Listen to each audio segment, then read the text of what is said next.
Hello traders, you are welcome back to the Forex Geek channel. In this video, we are just going to be talking about a game-changing strategy in Forex trading. To be specific, we are going to be looking at the MACD SMA strategy. So if you have been struggling to identify trends, find good entry points, or simply want to improve your trading performance, then this video is for you. I'm just going to walk you through the MACD, the SMA, and how you can use them together to make more accurate trades, okay? Now, why combine the MACD and the SMA? Well, let us add these indicators to the chart first of all. Here we have the MACD.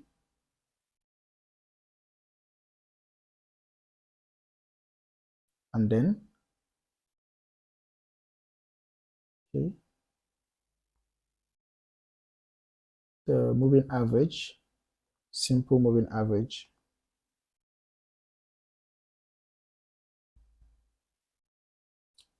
Add this to the chart.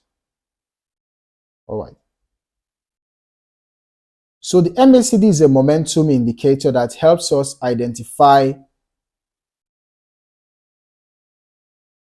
bullish and bearish trends by comparing the difference between two exponential moving averages. It also shows us when momentum is shifting so we can enter or exit trades at the right time. On the other hand, the SMA smooths out price data over a given period, helping us identify the overall trend.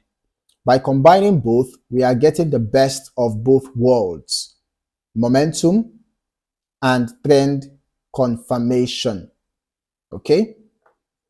Now here's how to set up this strategy. You add the MACD to your chart with the standard settings of 12, 26, 9. Okay, this will show the momentum shifts. Then you add the SMA. You can actually use the 50 SMA or the 200 SMA depending on your trading style. The 50 period SMA is great for shorter term trends, while the 200 SMA is ideal for longer term trends.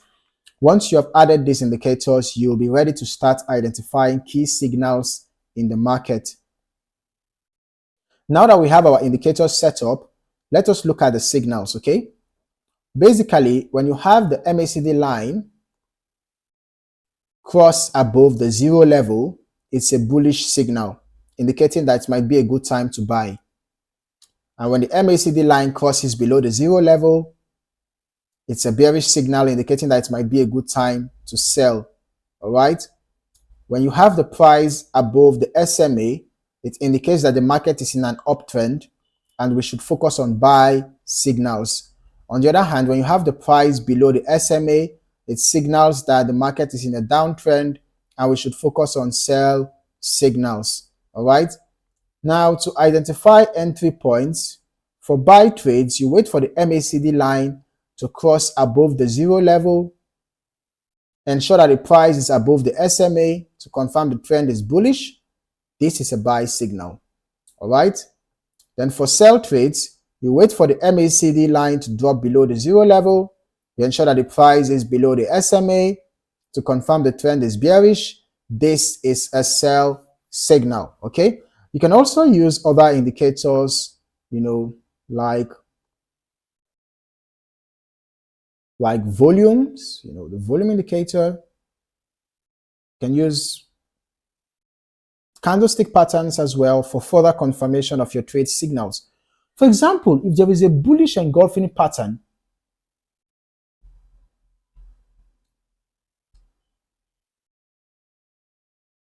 if you have a bullish engulfing pattern or maybe a pin bar around, support zone, maybe when price is being rejected from the moving average, and then the MACD has already given you a buy signal, and you find a bullish candlestick pattern, it's a strong confirmation that the trend might continue. All right. For a sell, maybe you get your MACD crossover to the downside, you have price drop below the moving average, and at the same time, you find a bearish candlestick pattern, maybe like the 3 black crows, it's a good sign to sell.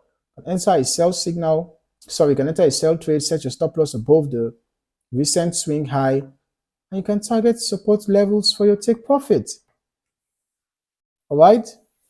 Then you watch out for volumes. Remember that volumes play a major role as well. When volume is high, when you have a spike in volume and you have price probably breaking out from a particular zone, it shows that there is momentum. It shows that the price might continue in that direction because the volume is high. So it's important to pay attention to volumes as well. All right. Always make sure to manage your risk by setting stop losses just below the recent swing low for buy trades. For example, if we are going to enter a buy after we had this confirmation, look at this pin bar, look at this rejection candle there. You can set your stop loss below the recent swing low. That's for a buy trade. All right. And then you target the next key resistance. You can target key resistance levels for your take profit. That's for buy trade. And for a sell trade, enter your sell, set your stop loss. For example, let's say we had entered a sell around here. Yes, after we got this particular strong bearish candle, set stop loss above the recent swing high. Take profit can be around support zones. So that's a good one. Then you should also aim for a good risk to reward ratio, like ratio 1 to 2, 1:2, meaning that for every dollar that you are risking, you are aiming to make at least $2 for every dollar that you are risking. All right, so that gives you a good risk to reward ratio to ensure that you are protecting your capital. All right. So that is it for this video on the MACD SMA strategy. This strategy is great for identifying trends and momentum shifts, and it works on any time frame. Okay, just remember to backtest and practice on a demo account first. Okay, this is very, very important. If you found this video helpful, don't forget to like the video and subscribe to the channel for more trading tips and strategies. Let me know your questions in the comments below. I look forward to hearing from you. In the meantime, happy trading and see you next time.